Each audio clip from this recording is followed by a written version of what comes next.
এক চোখা মানুষরা বলছে বিশ্ব এগিয়ে যাচ্ছে, আর কলবের মধ্যে আল্লাহ নূরওয়ালা মানুষরা বলছে বিশ্ব এগিয়ে যাচ্ছে বাট কিয়ামতের দিকে। কি বুঝছেন? বিশ্ব এগিয়ে যাচ্ছে ঠিকই, বাট কিয়ামতের দিকে, তার শেষ সময়ের দিকে এগিয়ে যাচ্ছে আস্তে আস্তে, এবং এখন খুব দ্রুত এগিয়ে যাচ্ছে। এখন সময় আরো দ্রুত যাচ্ছে। একটা বছর চলে যাচ্ছে একটা মাসের মতো, একটা মাস চলে যাচ্ছে একটা সপ্তাহের মতো, একটা সপ্তাহ যাচ্ছে একটা দিনের মতো, একটা দিন যাচ্ছে একটা ঘন্টার মতো। যারা আল্লাহর নূর এবং বসিরা প্রাপ্ত মানুষ তারা বুঝতে পারে। এই যে রমজান চলে আসলো, কয়দিন আগে রমজান শেষ করে আসলেন, এই যে রমজান চলে আসলো। এই যে কয়দিন আগে জুমার নামাজ পড়লেন, দেখবেন আবার জুমা চলে আসবে। সময় দ্রুত চলে যাচ্ছে। কিসের আলামত? কিয়ামতের আলামত। কত আলামত আছে আপনাকে বলে শেষ করতে পারবো না। মহিলাদের সংখ্যা বাড়ছে, পুরুষদের সংখ্যা কমছে। এমন মহিলাদেরকে রাস্তায় দেখবেন যারা পোশাক পরেও নগ্ন হয়ে ঘুরছে। এদের সম্পর্কে নবীজি বলেছেন, শেষ জামানায় এক শ্রেণীর মেয়ে আসবে যাদেরকে আমি দেখি নাই, মানে 1400 বছর আগে এরা ছিল না। তাদের খাসলত কি? তারা কাপড় পরবে, নিসাউন কাসিয়া আরিয়া, কাপড় পরবে কিন্তু নগ্ন থাকবে। আপনি 200-300 বছর আগে এই মহিলাদেরকে দেখতে পারতেন না। লাস্ট 200-300 বছর আপনি দেখতে পারবেন, যখন থেকে পশ্চিমা বিশ্ব এই ওয়ার্ল্ডের দায়িত্ব নিয়েছে তখন থেকে। এটাকে ফেমিনিস্ট রেভলিউশন বলে। এবং নগ্নতা, বেহায়াপন, অশ্লীলতা, এমন পোশাক পরবো যে পোশাক পুরুষদের পোশাক, এটা কিয়ামতের আলামত।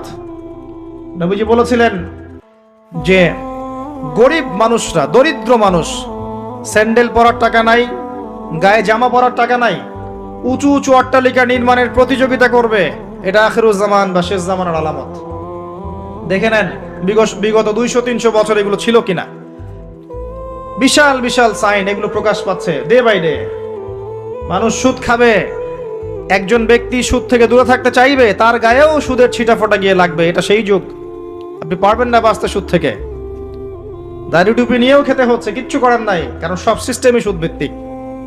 হয় খাচ্ছেন, না হলে দিচ্ছেন, না হলে সাক্ষী থাকছেন, না হলে লিখে রাখছেন, কিছু না কিছু করছেন। মানুষ মাদক খাবে, মাদককে হালাল মনে করে খাবে। মানুষ জেনা করবে, জেনাকে হালাল মনে করবে, হারাম মনে করবে না। মানুষ হত্যা করবে, যাকে হত্যা করবে সে জানবে না কেন হত্যা করছি, আর যে মারা যাবে সেও বুঝবে না কি জন্য আমাকে মারলো। পিতামাতার সাথে দাস দাসীর মতো আচরণ করা হবে, পিতামাতার সাথে দাস দাসীর মতো আচরণ করা হবে। সম্পদের জন্য সন্তান মাকে হত্যা করবে, বাবাকে হত্যা করবে। দুই চোখওয়ালা মানুষরা বুঝতে পারে এগুলো হচ্ছে, দিন দিন বাড়ছে, সময় সংক্ষিপ্ত হয়ে আসছে। আল্লাহ পাকের আযাব গজব বাড়ছে, আসমানি গজব বাড়ছে, জমিনের বালা বাড়ছে, ভূমিকম্প বাড়বে, ডে বাই ডে ভূমিকম্প বাড়বে। এবং 3টা বড় বড় ভূমিকম্প অপেক্ষা করছে আমাদের সামনে। একটা পৃথিবীর পূর্ব দিকে, একটা পশ্চিম দিকে, আমার ধারণা এটা পশ্চিমা সভ্যতায় হবে, আর একটা হচ্ছে পৃথিবীর মাঝখানে। কিছু মুনাফিককে আল্লাহ পাক ধসিয়ে দিবেন আরবের মধ্যে, আর ওখানেও কিছু মুনাফিক আছে। এটা বুঝতে হলে আপনাকে জিওপলিটিক্স বুঝতে হবে। আরবি দিয়ে কথা বললেই কেউ আমিরুল মুমিনিন হয় না। আরবি দিয়ে কথা বললেই কেউ আমিরুল মুমিনিন হয় না। আব্দুল্লাহ বিন উবাইও আরবি দিয়ে কথা বলতো। তো হত্যা বাড়বে। একটা বড় জিনিস যেটা শেষ জামানায় হবে, এটা আগে হয়নি। এটা বিগত 100 বছর থেকে আমরা দেখছি। এই বিশ্বের বুকে ইহুদি এবং খ্রিস্টানদের মধ্যে একটা বন্ধুত্বের অ্যালায়েন্স হয়েছে, এটাকে আমরা জায়নিস্ট মুভমেন্ট বলি। এই মুভমেন্টটা বিগত 100-200 বছর আগে ছিল না, কিন্তু এটা শেষ জামানায় হবে এমনটা এসেছে। কোরআনেও আছে, ইয়া আইয়ুহাল্লাযীনা আমানু লা তাত্তাখিযুল ইয়াহুদা ওয়ান নাসারা আউলিয়া, তোমরা ওই সব ইহুদি এবং খ্রিস্টানদেরকে বন্ধুরূপে গ্রহণ করো না। কোন সব? সবাইকে না। কোন সব? বা'দুহুম আউলিয়াউ বা'দ, যারা একে অপরের বন্ধু, যারা একে অপরের বন্ধু।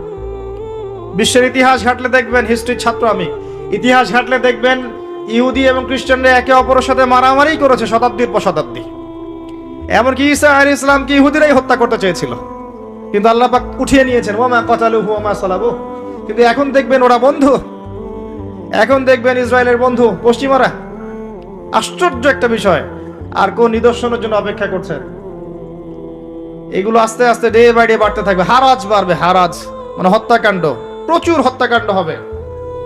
প্রথম বিশ্বযুদ্ধে মানুষ মরেছে প্রায় 3 থেকে 4 কোটি, দ্বিতীয়টাতে মানুষ মরেছে 7 থেকে 8 কোটি।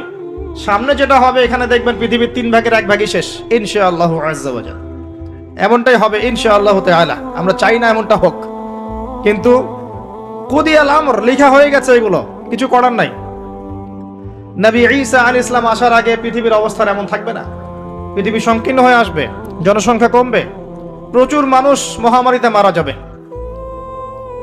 আর মহামারীর সময় চলে যাওয়ার পরে কি আসবে সেটাও হাদিসের মধ্যে আছে, ওয়া বা'দাহু সানাওয়াতি জালাজিল, এরপরে আসবে ভূমিকম্পের বছরগুলো। মহামারীর সময়গুলো যখন চলে যাবে এরপরে আসবে ভূমিকম্পের বছরগুলো। আলেম ওলামা আছে, ওনাদের কাছে অনুবাদ করে নিয়েন। সানাওয়াত, সানার বহু বচন, একটা বছর না, অনেক বছর। জালজালায়ের বহু বচন জালাজিল, অনেক ভূমিকম্প হবে। আর প্রত্যেক ভূমিকম্পে পৃথিবীর সময় কিন্তু সংক্ষিপ্ত হয়ে আসে। এটা আপনারা যারা সায়েন্স জানেন তারা বুঝবেন। যাই হোক, এই অবস্থার প্রেক্ষাপটে ইসলাম ছাড়া আত্মসমর্পণের কোনো জায়গা নাই, আর ইসলাম ছাড়া সমাধানও কেউ দিতে পারবে না। এই জন্য নিরপেক্ষভাবে আল্লাহর কাছে যেহেতু ফিরে যেতেই হবে, আমাদের উচিত ইসলামকে আগে ভালো করে জানা এবং বোঝা, হটকারী না হওয়া। আগে জানা এবং বোঝা যে ইসলামের প্রতিটা বিষয়ের সলিউশন আছে কি নাই। যদি আপনি দেখেন নিরপেক্ষভাবে হ্যাঁ আছে, তাহলে আর দেরি করবেন না, ইস্তেগফার করে আল্লাহর কাছে আত্মসমর্পণ করেন। আল্লাহ পাক আপনার বিগত জীবনের যত গুনাহ খাতা আছে সমস্ত গুনাহ আল্লাহ মাফ করে দিবেন ইনশাআল্লাহ তাআলা। আল্লাহ পাক তো এমনটা বলেছেন, ইল্লা মান তাবা ওয়া আমানা ওয়া আমিলা আমালান সালিহা ফাউলাইকা ইউবাদদিলুল্লাহু সাইয়্যাতিহিম হাসানাত। যারা তওবা করবে, ঈমান নিয়ে আসবে এবং আমলে সালেহ বেশি বেশি করতে থাকবে, আল্লাহ পাক তাদের গুনাহই শুধু মাফ করবেন না, বরং গুনাহগুলোকে নেকি দিয়ে পরিবর্তন করে দিবেন। বলুন সুবহানাল্লাহ। এই জায়গায় গিয়ে আবার পয়েন্টে চলে আস। নবী মুসা আলাইহিস সালাম যখন খুতবা দিচ্ছিলেন তখন তিনি বলে ফেলেছিলেন যে আমি পৃথিবীর সবচেয়ে জ্ঞানী মানুষ, কারণ তার কাছে ওহী আসছিল। আল্লাহ পাক ধরলেন, আল্লাহ পাক নবীদের ছোট ছোট ভুল ধরতেন। আমাদের নবী মুহাম্মদ সাল্লাল্লাহু আলাইহি ওয়াসাল্লাম বলে দিয়েছিলেন একবার যে আমি মধু খাবো না আজকে থেকে, মনে আছে? মধু হারাম করে নিলাম। লিমা তুহাররিমু মা আহাল্লাল্লাহ, আল্লাহ পাক আয়াত নাজিল করলেন না? কোন সূরায়? সূরা তাহরিম। ভাই, এভাবে আল কোরআনের আলো ঘরে ঘরে জ্বলবে না। যখন কোরআন আপনি স্টাডি করবেন, প্রত্যেকটা ঘরে একটা করে কোরআনওয়ালা মানুষ থাকবে, অটোমেটিক আল্লাহর এই যে আল্লাহ পাকের এই কিতাব আল কোরআনের আলো সমস্ত ঘরে ঘরে জ্বলবে ইনশাআল্লাহ তাআলা। কোরআন পড়ার লোক তো লাগবে, কোরআন পড়ার মানুষ তৈরি করতে হবে। প্রত্যেক ঘরে ঘরে একটা করে মানুষ তো চাই যে কোরআন গবেষণা করতে পারে। তখন দেখবেন অটোমেটিকলি কোরআনের আলো ঘরে ঘরে জ্বলে যাবে ইনশাআল্লাহ তাআলা। আবেগ দিয়ে হয় না, আবেগ দিয়ে কোনো কিছু হয় না। যারা ইসলামের বিরুদ্ধে কাজ করছে এরা আবেগ দিয়ে কাজ করছে না, বিবেক দিয়ে কাজ করছে। আমরা আবেগী জাতি, আমরা আবেগী জাতি না, আমরা আবেগী জাতি, খুব আবেগ আমাদের। দিনের পিছনে আবেগ ভালো জিনিস, কিন্তু আবেগ দিয়ে দিন প্রতিষ্ঠা হয়নি কখনো। নবী সাল্লাল্লাহু আলাইহি ওয়াসাল্লাম হিকমা দিয়ে, বুদ্ধি দিয়ে, কৌশল দিয়ে ধীরে ধীরে বেসিক ঠিক করে আস্তে আস্তে আস্তে আস্তে ইসলামকে এগিয়ে নিয়ে গেছেন। 23 বছর সময় লেগেছে। কত বছর? কখনো অত্যাচার সহ্য করতে হয়েছে, করেছেন। কখনো মার খেতে হয়েছে, খেয়েছেন। কখনো গালি খেতে হয়েছে, খেয়েছেন। কখনো সমালোচনা সহ্য করতে হয়েছে, করেছেন। কখনো দেশ থেকে চলে যেতে হয়েছে, চলে গিয়েছেন। হাল ছেড়ে দেন নাই, ধীরে ধীরে ইসলামকে নিয়ে এগিয়ে গেছেন। একদিনে তো দিন কায়েম হয়নি, হয়েছে? নবী ঈসা আলাইহিস সালাম যখন আসবেন তিনিও একদিনে দিন কায়েম করবেন না, অনেক চড়াই উতরাই পেরিয়েই ইনশাআল্লাহ তাআলা জেরুজালেম থেকে তিনি পুরো বিশ্বে ইসলামী খেলাফা কায়েম করবেন ইনশাআল্লাহ। তার আগ পর্যন্ত এভাবে গ্লোবালি কিছু হবে এটা আমার মনে হয় না। আমি স্টাডি করে যা মনে হচ্ছে আমার কাছে মনে হয় না যে গ্লোবালি তার আগে কিছু হবে। ক্ষুদ্র পরিসরে বা ব্যক্তিগতভাবে বা সামাজিকভাবে ছোট ছোট ক্ষেত্রে কিছু হতে পারে, কিন্তু বড় পরিসরে মনে হচ্ছে না যে এত সময় আমাদের হাতে বাকি আছে। আল্লাহ রাব্বুল আলামিন ভালো জানেন, ইল্লা মাশাআল্লাহ। নবী মুসা আলাইহিস সালাম যখন এই কথা বলছেন, আল্লাহ পাক ধরে ফেলেছেন। তিনি বলছেন, আমার একজন বান্দা আছে যার নাম খিদর আলাইহিস সালাম। খিদর মানে শ্যামল বা সবুজ। তিনি যেখানে বসতেন ওই জায়গাটা সবুজ হয়ে যেত। একটা রুক্ষ জায়গায় তিনি বসলে ওই জায়গা সবুজ হয়ে যেত। তিনি বললেন, খিদির তোমার চেয়ে বেশি জ্ঞানী মানুষ।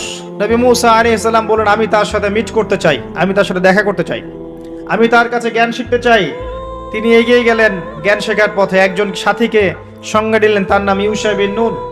এগিয়ে গেলেন, যেতে যেতে তাকে বলে দেওয়া হয়েছিল, এই মাছটা যেখানে গিয়ে জীবিত হয়ে যাবে সেখানেই তুমি তাকে পাবে, যেখানে দুইটা সাগর একসাথে মিলিত হবে সেখানে তুমি তাকে পাবে। নবী মুসা আলাইহিস সালাম ওই জায়গা থেকে আরো দূরে চলে গিয়েছিলেন, এবং যখন তিনি পথটা ভুল করেছেন তখন ক্লান্ত হয়ে পড়েছিলেন। এই জায়গায় গিয়ে আমি বলি যে আপনার জীবনের চলার পথ যদি ভুল হয়, আপনি খুব দ্রুত ক্লান্ত হয়ে যাবেন আর কি। আপনার কথা কি বুঝতে পারেন? আপনার জীবনের চলার পথ যদি ভুল হয়, আল্লাহর পথে না হয়, তাহলে আপনি খুব দ্রুত ক্লান্ত হয়ে পড়বেন। নবী মুসা আলাইহিস সালাম যখন বুঝতে পারলেন পথ ভুল হয়েছে, আবার ফিরে আসলেন। এসে দেখলেন পাথরের উপরে, শিলাখণ্ডের উপরে সেই ব্যক্তি বসে আছেন, তার নাম খিদির আলাইহিস সালাম। যে পৃথিবীর সবচেয়ে জ্ঞানী মানুষ, তার চরিত্র হওয়া দরকার ওই শিলার মতো। এটাও একটা নিদর্শন। তিনি পাথরের উপর বসেছিলেন। খিদির আলাইহিস সালাম, নবী মুসা আলাইহিস সালাম বললেন, আমি আপনার কাছে জ্ঞান শিখতে চাই। আমি শুনেছি আপনাকে আল্লাহর পক্ষ থেকে জ্ঞান দেওয়া হয়েছে। তিনি কিন্তু নবী নন। আমি বোঝাতে চাচ্ছি যে নবী না হয়েও জ্ঞানী হওয়া যায়, আল্লাহর পক্ষ থেকে জ্ঞান আসতে পারে যদি আপনার কলবে কি থাকে, নূর থাকে, স্বচ্ছতা থাকে, এবং আপনি বেশি বেশি আল্লাহর জিকির করেন, আল্লাহকে ডাকেন, আপনি আল্লাহর মারিফত অর্জন করতে পারেন, মনের মধ্যে হিংসা থাকে না, বিদ্বেষ থাকে না, অহংকার থাকে না, আল্লাহর নূর আসতে পারে। এই যুগেও সম্ভব ইনশাআল্লাহ তাআলা। হাল আত্তাবিউকা আলা আন তুআল্লিমানি মিম্মা উল্লিমতা রুশদা। মুসা আলাইহিস সালাম বলছেন, আমি কি আপনার সাথে সফর সঙ্গী হতে পারি? এই শর্তে যে আপনি আমাকে জ্ঞান শেখাবেন, যেই জ্ঞান আল্লাহ আপনাকে শিখিয়েছেন। এবার খিদির আলাইহিস সালাম বলছেন, ইন্নাকা লা তাস্তাতিআ মাইয়া সাবরা, তুমি তো আমার সাথে ধৈর্য ধরতে পারবে না। সুবহানাল্লাহ। একজন নবীকে বলছেন, একজন নবীকে একজন মানুষ বলছেন, তুমি তো আমার সাথে ধৈর্য ধরতে পারবে না। আপনি মনে করেন একটা স্কুলের টিচার 100টা বাচ্চাকে পড়াচ্ছেন, পরীক্ষার আগে আপনি বলে দিলেন যে 1 বছর আমি তোমাদেরকে পড়িয়েছি, তুমি অমুক আব্দুল্লাহ ফার্স্ট হতে পারো, আর তুমি আব্দুর রহমান তুমি ফার্স্ট হতে পারবে না, তুমি হবে লাস্ট। আপনার অভিজ্ঞতা, আপনি 1 বছর পড়িয়েছেন, আপনি দেখলেন রেজাল্ট ঠিক তাই হলো, আব্দুল্লাহ ফার্স্ট হয়েছে, আব্দুর রহমান লাস্ট হয়েছে।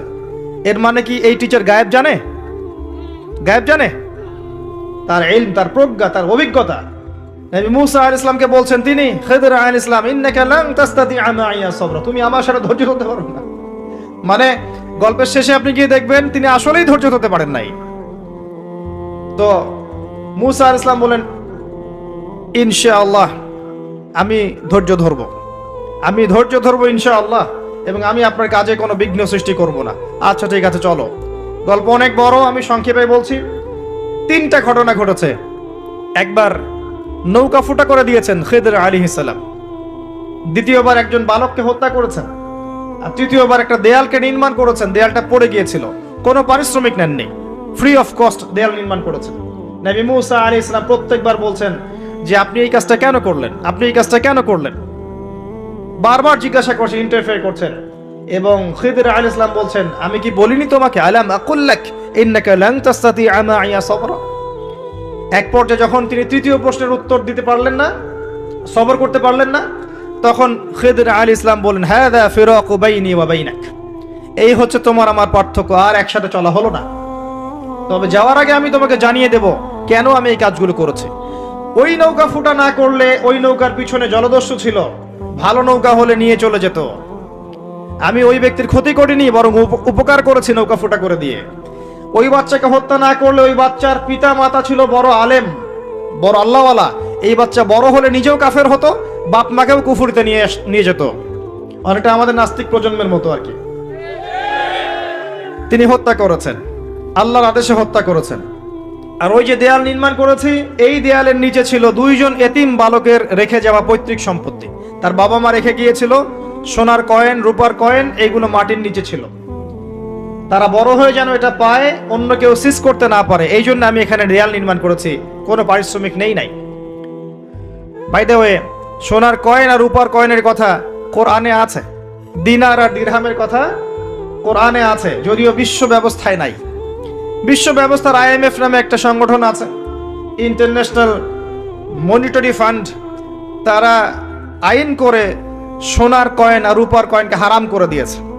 আপনি কি সেটা জানেন যে পশ্চিমারা সোনার কয়েন আর রূপার কয়েনটাকে হারাম করেছে অর্থনীতি থেকে? Ban, totally ban. তাদের আর্টিকেলস অফ চার্টারের মধ্যে আছে, লিখে আছে যে এই বিশ্ব বাজার থেকে সোনার কয়েন রূপার কয়েনকে ব্যান করে দেয়া হয়। কেউ যদি আল্লাহর হালালকে হারাম করে তাকে আমরা কি বলতে পারি? কেউ যদি আল্লাহর হারামকে হালাল করে আর আল্লাহর হালালকে হারাম করে নেয় তাকে আমরা কি বলতে পারি? আর এই পাপটার নাম কি? সূরা তাওবার 31 নম্বর আয়াত অনুযায়ী এই পাপটাকে বলা হয় শিরক। জি, সূরা তাওবার 31 নম্বর আয়াত অনুযায়ী এই পাপটাকে বলা হয় শিরক। কে অধিকার দিল মানুষকে আল্লাহর হালালকে হারাম করার? একটা কয়েনের মধ্যে ইন্ট্রিনসিক ভ্যালু থাকে, অন্তর্নিহিত মান থাকে। এখানে যতটুকু সোনা আছে এতটুকুই আছে, এর ইন্ট্রিনসিক ভ্যালু আছে, অন্তর্নিহিত মান আছে। আজীবনে এই মান কমে যাবে না ইনশাআল্লাহ তাআলা, বরং বাড়বে। আপনার কাছে যা দিয়েছে তারা এটা হারাম করার পরে এটার মান দিন দিন বাড়ে না, বরং দিন দিন কমতে পারে। এতে করে আপনি আপনার শ্রম হারাচ্ছেন, আপনি শ্রম দিয়ে টাকা আর্ন করছেন। সেই কঠোর পরিশ্রমের টাকার মান যখন কমে যায় তখন আপনার শ্রমটাও চলে যায়। কেউ আপনার শ্রমটা চুরি করে খেয়ে ফেলে। শুধু ব্যক্তির পর্যায়ে না, বড় বড় রাষ্ট্রকে তারা দেউলিয়া করতে পারে, করেছে হিস্ট্রিতে। যাই হোক, ওইদিকে আমি যাচ্ছি না। তবে কোরআনে যে দিনার দিরহামের কথা আছে এটা জেনে রাখেন। অ্যাটলিস্ট কিছু করতে পারবেন না আমি জানি, বাট জেনে রাখেন। জানতে দোষ আছে? জানতে কোনো দোষ আছে? কিছু করার নাই, কিন্তু জানতে দোষ আছে? আচ্ছা, জেনে রাখেন। এরপরে নবী মুসা আলাইহিস সালাম 3টা উত্তর পেয়ে গেলেন। এখন এই যে ঘটনাটা আপনাকে বললাম সূরা কাহফের মধ্যে আছে, এখানে খিদর আলাইহিস সালাম কি এক চোখ দিয়ে দেখেছেন না 2 চোখ দিয়ে দেখেছেন? নবী মুসা আলাইহিস সালাম বাইরের চোখ দিয়ে দেখছেন, এটা কেন করলেন, এটা কেন করলেন, এটা কেন করলেন। এর পিছনের কারণটা কিন্তু তিনি ধরতে পারেন নাই। নবী হয়েও ধরতে পেরেছেন কে? খিদর আলাইহিস সালাম। তার মানে আল্লাহর পক্ষ থেকে জ্ঞান যখন আপনার কাছে আসবে, আপনার কলবে আল্লাহ নূর আসবে, হিকমা এবং প্রজ্ঞা আসবে, আপনি অনেক দূর পর্যন্ত দেখতে পারবেন ইনশাআল্লাহ তাআলা। এটা সাধারণ মানুষ পারবে না। আল্লাহ পাক এমন আরেকজন ব্যক্তির কথা বলেছেন, এই যে যেটা আমি তেলাওয়াত করেছিলাম, ওয়াইজ ক্বালা ওয়ালাকাদ আতাইনা লুকমানাল হিকমা আন ইশকুরু লিল্লাহ। আমি লোকমানকেও হিকমা দিয়েছিলাম। সুবহানাল্লাহ। লোকমান আলাইহিস সালাম হয়তো নবী ছিলেন না, আল্লাহ বলছেন আমি লোকমান হাকিমকে আমি হিকমা দিয়েছি, প্রজ্ঞা দিয়েছি। 3 জন ব্যক্তির জন্য জান্নাতের একটা সুসংবাদ আছে, জান্নাতে বড় মর্যাদা আছে।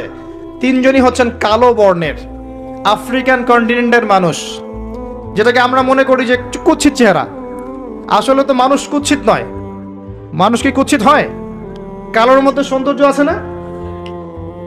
নর্মাল যে ভাষা ব্যবহার করে সেই ভাষায় বললাম যে 3 জন কালো বর্ণের মানুষের জন্য জান্নাতের সুসংবাদ আছে। যারা কালো ছিলেন, আফ্রিকার মানুষ ছিলেন, ইথিওপিয়া ইরিত্রিয়ার মানুষ ছিলেন। তাদের একজনের নাম হচ্ছে বেলাল আল হাবাশি রাদিয়াল্লাহু আনহু, যাকে উমাইয়া বিন খালাফ মক্কায় শুইয়ে বুকের উপর পাথর চাপা দিয়েছিল না, আর তিনি বলতেন আহাদুন আহাদ। তাকে শুইয়ে দেওয়া হয়েছে এবং বলা হচ্ছে বলো লাত এবং ওজ্জার নামে কসম করো। কিচ্ছু করতে হবে না, ইসলামকে অস্বীকারও করতে হবে না, খালি লাত এবং ওজ্জার নামে কসম করো। সে বলছে আহাদুন আহাদ, যিনি এক তিনি এক, যিনি এক তিনি একক। অত্যাচার করা হচ্ছে, নির্যাতন করা হচ্ছে, তিনি একটা কথাই বলছেন আহাদুন আহাদ, যিনি এক তিনি এক। আল্লাহ পাকের কাছে এত ভালো লেগেছে এই কথাটা, আল্লাহ সূরা নাজিল করেছেন কুল হুয়াল্লাহু আহাদ, বলুন তিনি আল্লাহ এক। সুবহানাল্লাহ। বেলাল রাদিয়াল্লাহু আনহুকে যেই মক্কায় নির্যাতন করা হয়েছে, ওই মক্কায় মক্কা বিজয়ের দিন তিনি কাবা ঘরের ছাদে উঠে আজান দিয়েছেন। সুবহানাল্লাহ। আল্লাহ পাক এইভাবে দিন পরিবর্তন করে দেন। আল্লাহ পাক দিন সবসময় একরকম রাখেন না। আজকে যাকে নির্যাতন করা হচ্ছে, নিপীড়ন করা হচ্ছে, যদি সে হকপন্থী হয়ে থাকে, দেখবেন আল্লাহ পাক তাকে ওই জায়গায় সম্মানিত করে দিবেন ইনশাআল্লাহ।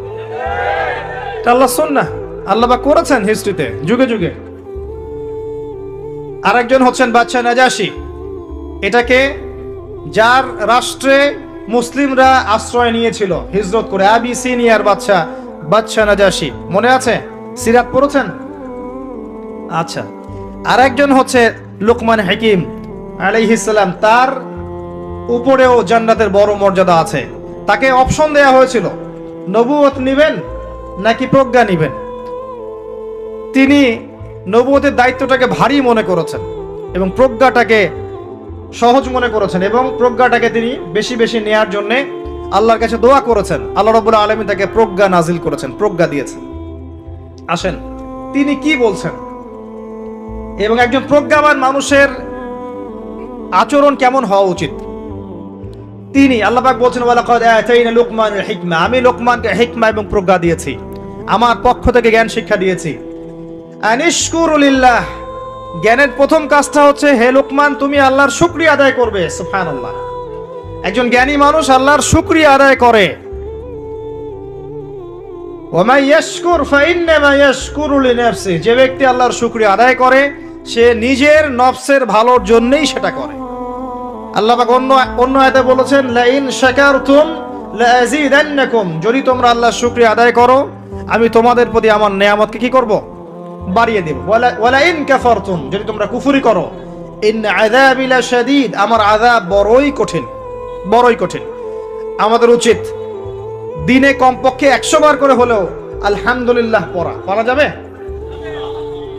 যে কোনো অবস্থাতে আলহামদুলিল্লাহ। আলহামদুলিল্লাহ, ভাই কেমন আছেন? আলহামদুলিল্লাহ। ভাই পরিবার কেমন আছে? আলহামদুলিল্লাহ। ভাই চাকরি কেমন আছে, চলছে কেমন? আলহামদুলিল্লাহ। ব্যবসা কেমন? আলহামদুলিল্লাহ।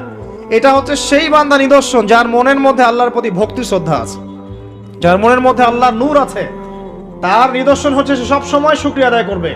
একটা এক্সাম্পল দিচ্ছি, দেখেন ইব্রাহিম আলাইহিস সালাম ওই প্যালেস্টাইনে থাকতেন, আর এই যে এইখানে মক্কায় তার একজন স্ত্রী হাজারা আলাইহিস সালাম, ওইখানে একজন স্ত্রী সারা আলাইহিস সালাম। মনে আছে ঘটনা? আচ্ছা, তিনি আসলেন বাসায়, দরজায় নক করছেন যে বাসায় কে আছে? দরজার পিছন থেকে বলা হচ্ছে যে আমি। তিনি বলছেন ইসমাইল কোথায়?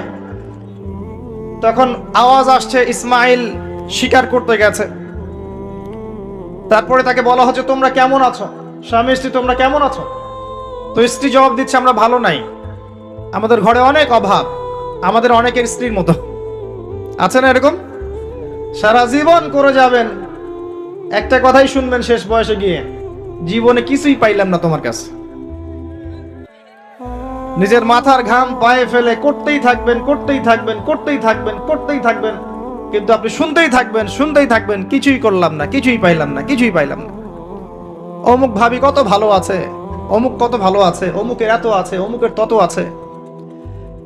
সুবহানাল্লাহ, এটা আমাদেরই দোষ। কারণ বিয়ে করার সময় যারা দিনদারিতা না দেখে শ্বশুরের সম্পত্তি দেখবেন, সৌন্দর্যকে বেশি প্রাধান্য দিবেন, নিজের হারাম প্রেমকে বেশি প্রাধান্য দিবেন, নিজের ওই বংশমর্যাদা ইত্যাদি ইত্যাদিকে বেশি প্রাধান্য দিবেন, তখন তো আফসোস করতেই হবে, কিছু করার নেই। এই জন্যই তো নবী সাল্লাল্লাহু আলাইহি ওয়াসাল্লাম বলেছেন যে দিনদার স্ত্রীদেরকে দেখে বিয়ে করো, যার মধ্যে দিনের বুঝ আছে, জ্ঞান আছে, একে দেখে বিয়ে করো। তবে এখানে একটা বিষয় আপনাকে সতর্ক করতে চাই যে প্রত্যেকটা বোরখার পিছনেই সঠিক দিনদারিতা থাকে না। অতএব এটা দেখেও ধোঁকা খাওয়ার কিছু নাই। দিনদারিতা আল্লাহর সাথে বান্দার মনের ব্যাপার। দিনের বেসিক কিছু প্রশ্নের মাধ্যমে আপনি তার উত্তর পেতে পারেন, দিনের বেসিক কিছু বুঝ আচরণ দেখে আপনি তার উত্তর পেতে পারেন, তার তাকওয়া দেখে আপনি উত্তর পেতে পারেন। একজন আমিরুল মুমিনিন খলিফা, তিনি রাত্রেবেলা জনগণের অভাব অনটন দেখেন। একদিন দেখতে দেখতে রাতে ক্লান্ত হয়ে পড়লেন, একটা দেয়ালের আড়ালে তিনি দাঁড়িয়ে বিশ্রাম নিচ্ছেন, বসে পড়েছেন। দেয়ালের পিছন থেকে তিনি আওয়াজ শুনছেন, মা আর মেয়ে কথাবার্তা বলছে। মা বলছে দুধে পানি মিশাও, আর মেয়ে বলছে যে ইত্তাকিল্লাহ, হে মা আল্লাহকে ভয় করো। তার মা বলছে এখানে তো ওমর নাই, ওমরের প্রশাসন নাই, ভয়ের কি আছে, মিশাও, পানি মিশাও। তখন এই মেয়ে বলছে ওমর নাই তো কি হয়েছে, ওমর রব আল্লাহ তো জীবিত আছেন, তিনি দেখছেন। ওমর রাদিয়াল্লাহু আনহু পরের দিন ওই বাড়িটা মার্ক করে রাখলেন রাত্রেবেলা। পরের দিন তার ছেলেকে নিয়ে আসছেন এই বাসায়, এসে মেয়ে দেখাচ্ছেন, এই মেয়ে পছন্দ হয় কিনা দেখো। মেয়ে পছন্দ হয়ে গেছে। আমিরুল মুমিনিনের মানে রাষ্ট্রপ্রধানের ছেলের সাথে এই মেয়ের বিয়ে হয়ে গেল। দুধওয়ালি, দুধ ধোয়াচ্ছেন যেই মেয়ে, কি দেখে বিয়ে দিলেন? সৌন্দর্য দেখে, বংশমর্যাদা, শ্বশুরের টাকা, যৌতুক। এই কাজ যদি আমরা করতে না পারি সংসারে শান্তি আসবে না, তখন কিছু করার থাকবে না ভাই। কারণ এই ফিতনায় একবার ঢুকে গেলে জীবনটা ম্যাসাকার। এগুলো ডিল করতেই দিন দিন অনেক চলে যাবে। দিনের ফিকির পরে দেখবেন পরিবার সামলাতেই সময় শেষ, দিন শেষ। মানসিকভাবে যদি আপনি ফ্রেশ না থাকেন, ভালো না থাকেন, সাউন্ড না থাকেন, আপনি দিনের জন্য কিন্তু কিছু করতে পারবেন না। আর পরিবারে যদি নেককার স্ত্রী না থাকে, আপনি মানসিকভাবে ভালো থাকবেন না, ভালো থাকবেন না। এটা প্র্যাকটিক্যাল কথা। তো ওই যে স্ত্রী বলছে আমরা ভালো নাই, ইসমাইল স্বীকার করতে গেছে আমরা ভালো নাই, একবেলা খাই একবেলা খেতে পারি না, ভালো নাই। ইব্রাহিম আলাইহিস সালাম বলছেন ঠিক আছে, ইসমাইল বাসায় আসলে ওকে বলো যে তার বাবা এসেছিল, আর তাকে বলো যে ঘরের চৌকাঠটা যেন পরিবর্তন করে। কথা কি বুঝতে পারছেন? ইসমাইল আলাইহিস সালাম আসলেন, একজন বৃদ্ধা লোক এসেছিল বাসায়, তোমার বাবা পরিচয় দিয়েছে। কি বলেছে? বলেছে যে ঘরের দরজা যেন পরিবর্তন করি। তখন তিনি বলছেন তুমি কি এমন বলেছিলে যে যার কারণে এই কথাটা বলেছে? তো তিনি বলছেন আমি বলেছি আমরা ভালো নাই, আমরা অভাবে আছি, তুমি শিকারে গেছো ইত্যাদি।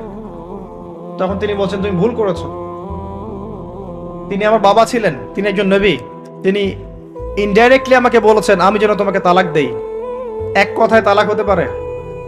দিনদারিতা না থাকলে তালাক দেয়া যায়? যদি ধৈর্য ধরতে ধরতে ধরতে ধরতে আপনি অতিষ্ঠ হয়ে যান, দিনের ব্যাপারে আর কম্প্রোমাইজ করতে পারেন না, সেক্ষেত্রে তালাক একটা অপশন আছে। এটা খারাপ নয়, যদিও এটা মন্দের ভালো একটা অপশন, কিন্তু সবর করতে উৎসাহিত করা হয়েছে। সবর করতে করতে করতে করতে যদি ভিতরটা পরিবর্তন না হয়, এরকম আল্লাহর প্রতি অকৃতজ্ঞ মানুষকে নিয়ে আপনি সারা জীবন চলতে পারবেন না। এবং দিনের পথে চলতে গিয়ে যারা প্রতিবন্ধকতা স্বীকার করে, তাদেরকে নিয়ে আপনি আল্লাহর পথে দাওয়াত এবং মুজাহাদার মেহনত করতে পারবেন না। এই জায়গায় গিয়ে অনেক সময় এক্সট্রিম ডিসিশন নিতে হতে পারে। এটা ইসলাম কিন্তু অপশন রেখেছে আপনার জন্য, আমি উৎসাহিত করছি না, অপশন রেখেছে। এরপরে আবার তিনি আসলেন অনেক বছর পর, এসে আবার নক করলেন যে আসসালামু আলাইকুম। ওয়ালাইকুম সালাম।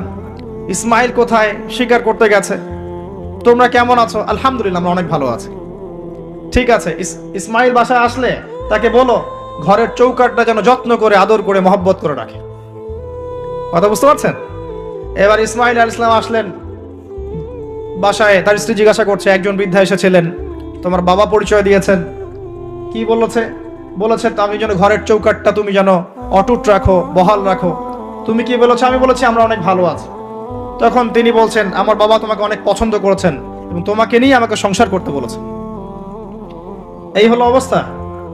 শুকরিয়া আদায় যারা করতে পারবে না, তাদেরকে নিয়ে চলা মুশকিল।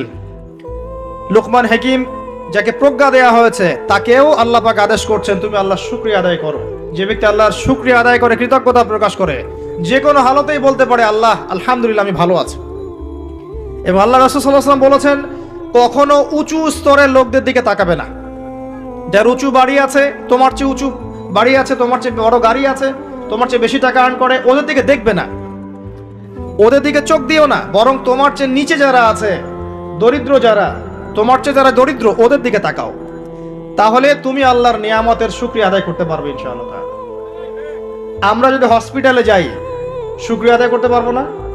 যে এই যে হাজার হাজার মানুষ শুয়ে আছে, কারো ক্যান্সার, কারো ডায়াবেটিস, কারো অমুক, কারো তমুক, কারো অ্যাক্সিডেন্ট, কারো এইটা সেইটা, কারো ব্রেন টিউমার, কারো হার্টের সমস্যা, কত সমস্যা। কেউ হাঁটতে পারে না, কেউ বসতে পারে না, কেউ শুইতে পারে না, কেউ শুইলে ঘুমাতে পারে না। আমরা ভালো আছি না? আলহামদুলিল্লাহ, কৃতজ্ঞতা। যখন আপনি আপনার চেয়ে বিপন্ন কোনো মানুষকে দেখবেন, দেখে যদি এই দোয়াটা পড়েন আলহামদুলিল্লাহিল্লাযী আফানি মিম্মা ইবতালাকা বিহি ওয়া ফাদ্দালানি আলা কাসীরিন মিম্মান খালাকা তাফদীলা, আল্লাহর শুকরিয়া আদায় করছি যে আল্লাহ তোমাকে যে বিষয় দিয়ে পরীক্ষা করেছেন, আমাকে তার থেকে নিরাপদ রেখেছেন, এবং হাজার মানুষের চাইতে আল্লাহ পাক আমাকে উত্তম জায়গায় রেখেছেন, ভালো রেখেছেন। এই দোয়াটা যে ব্যক্তি পড়বে, ওই বিপদ তাকে স্পর্শ করবে না ইনশাআল্লাহ। এভাবে আপনি আল্লাহর শুকরিয়া আদায় করতে পারেন। আর আল্লাহ পাকের শুকরিয়া আদায় করার সবচাইতে বড় নিদর্শন হচ্ছে আপনি আল্লাহর আদেশ নিষেধ মেনে চলছেন কিনা। যে ব্যক্তি আল্লাহর আদেশ এবং নিষেধকে মেনে চলছে, এই ব্যক্তি প্রকৃতপক্ষে আল্লাহ শুকরিয়া আদায় করছে, তাই নয় কি? খালি মুখে যদি বলি আমি আল্লাহ শুকরিয়া আদায় করি, নামাজ নাই, সওম নাই, যাকাত নাই, কিচ্ছু নাই, মুখে মুখে বলছি আমি আল্লাহকে অনেক ভালোবাসি, এই ভালোবাসার দাম আছে?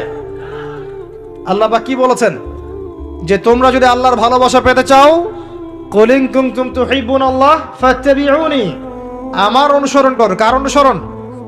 মুহাম্মদ সাল্লাল্লাহু আলাইহি ওয়াসাল্লামের অনুসরণ করো, তার সুন্নাহ মাফিক জীবন করো।